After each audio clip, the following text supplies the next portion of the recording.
তারা দেশের স্বাধীনতা চায় নাই, এখনো তারা দেশের স্বাধীনতা চায় না।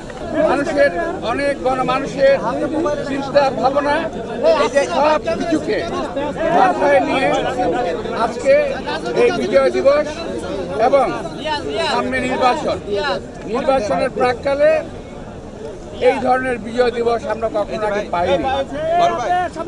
তাই আজকের এই বিজয় দিবসে বাংলাদেশের সবাইকে আমি আন্তরিক শুভেচ্ছা এবং ধন্যবাদ জানাচ্ছি। দলের পক্ষ থেকে, পার্টির পক্ষ থেকে, আমাদের নেতা তারেক রহমানের পক্ষ থেকে।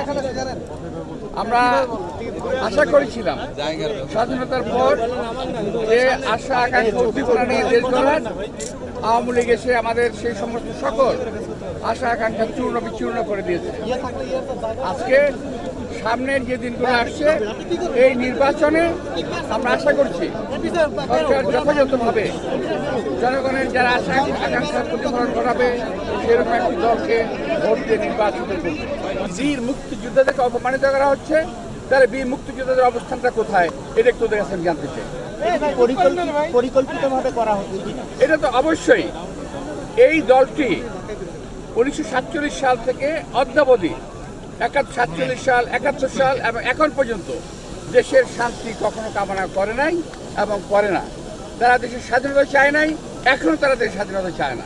তারা চায় এই দেশটা একটা বিপাকে পড়ুক, একটা ভালো খারাপ অবস্থায় চলে যাক এবং অশান্তিময় একটা দেশ থাকুক, তারা এই চায়। 71কে 24কে 71-এর মুখোমুখি বা 24-71 মুখোমুখি করা হচ্ছে এবং পরিকল্পিতভাবে 71 এবং 24 যার যার অবস্থানে সমহিমায় তারা বিরাজিত, যার যার অবস্থানে।